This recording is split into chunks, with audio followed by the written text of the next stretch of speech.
सकते हैं कि पहले बड़े को मार लें फिर छोटे को, नहीं। अगर मक्का से आ रहे हैं तो आपको सारे घूमकर पीछे जाना पड़ेगा। कैंकरी चने, मोटे चने से थोड़ी सी बड़ी हो बस।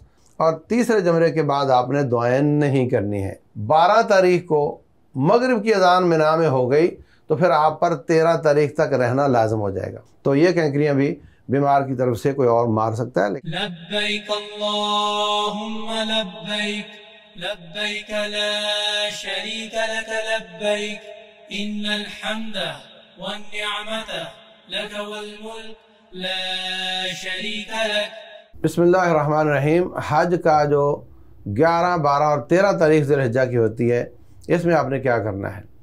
तो 11, 12 और 13 तारीख में आपने 2 काम करने होते हैं रोज़ाना। हज के 10 तारीख को आपने सिर्फ एक जमरे को कैंकरी मारी थी, वो सबसे बड़े वाले को, और उसका वक़्त था तुलूए आफ्ताब से गुरूब आफ्ताब। हज के जो 10 तारीख वाले दिन आपने जो कैंकरी मारी है वो आपने 7 कैंकरियाँ सिर्फ बड़े जमरे को मारी हैं, और उसका वक़्त है तुलूए आफ्ताब से गुरूब आफ्ताब। और जो अगले 3 दिन आपने कैंकरियाँ मारनी हैं वो तीनों जमरों को मारनी है, और उसका वक़्त है ज़वाले आफ्ताब से गुरूब आफ्ताब तक, यानी ज़ोहर से लेकर मगरिब तक। तो 11 तारीख को आप जो पिछली रात थी वो आपने मिना में गुजारनी है, और वो गुजार ली आपने, यानी 10 और 11 के बीच की रात। और उसके बाद आप आए। ये याद रखें कि वहाँ पे 1 वे ट्रैफिक चलती है। छोटा जमरा, बड़ा जमरा और उससे बड़ा जमरा, जो बड़ा सबसे बड़ा जमरा है वो बैतुल्लाह की तरफ है। तो आप ये नहीं कर सकते कि पहले बड़े को मार लें फिर छोटे को, नहीं। अब वहाँ आपको घुसने भी नहीं देंगे। आप बाईपास जाएंगे, पीछे से घूमकर पहला छोटा, फिर दरमियाना और फिर बड़े की तरफ आएंगे। तो आप अगर मक्का से आ रहे हैं तो आपको सारे घूमकर पीछे जाना पड़ेगा, और अगर आप मिना से आए हैं तो फिर आपकी तरतीब दुरुस्त रहेगी। तो बाहर सूरत वहाँ भी ग्राउंड फ्लोर पे, फर्स्ट फ्लोर पे, सेकंड फ्लोर पे, थर्ड फ्लोर पर तक सारे फ्लोरों पर कैंकरियाँ मारने की सहूलत मौजूद है। तो अब आपने कैंकरी मारनी है तो 7 कैंकरियाँ सबको मारनी है। कैंकरी चने, मोटे चने से थोड़ी सी बड़ी हो बस, और बहुत बड़ा पत्थर ना हो।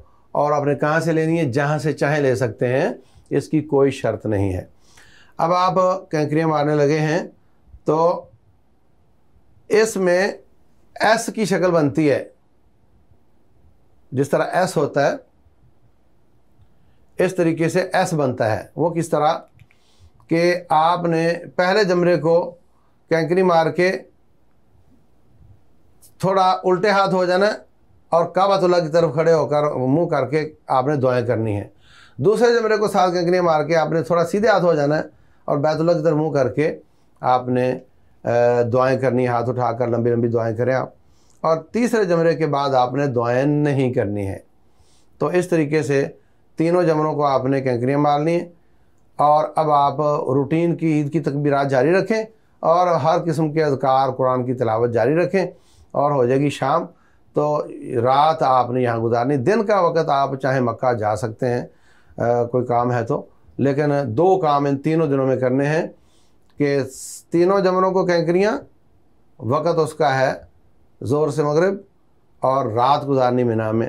तो 9 और ये 10 और 11 के बीच की रात आपने गुजार ली, 1 रात हो गई।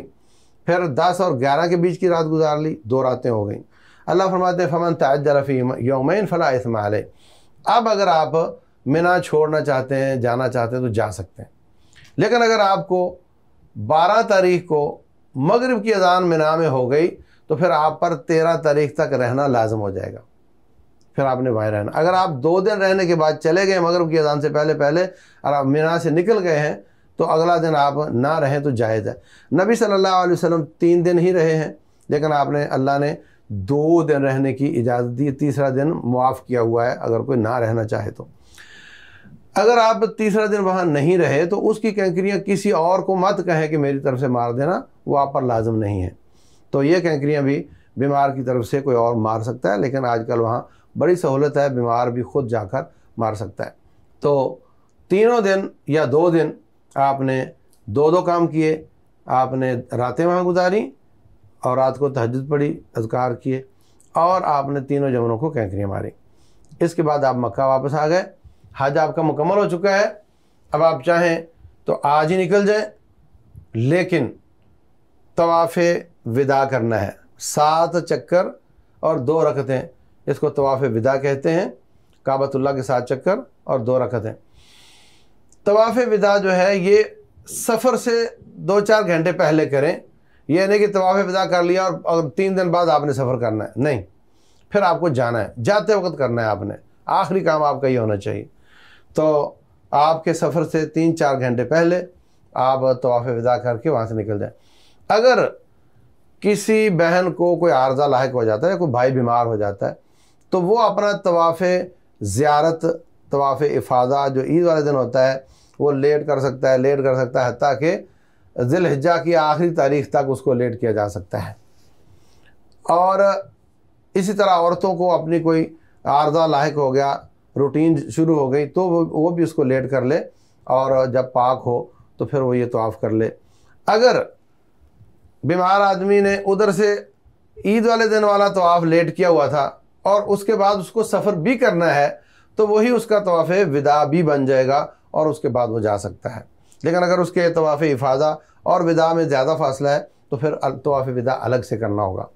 इसी तरीके से अगर किसी बहन को या भाई को तकलीफ़ शुरू हो गई है और वो तवाफ़ इफ़ादा तो कर चुका है मगर तवाफ़ विदा नहीं किया और वो बीमार हो गया है, तो उसके लिए भी तवाफ़ विदा में मुआफ़ी है, वो तवाफ़ विदा किए बगैर वहाँ से जा सकता है।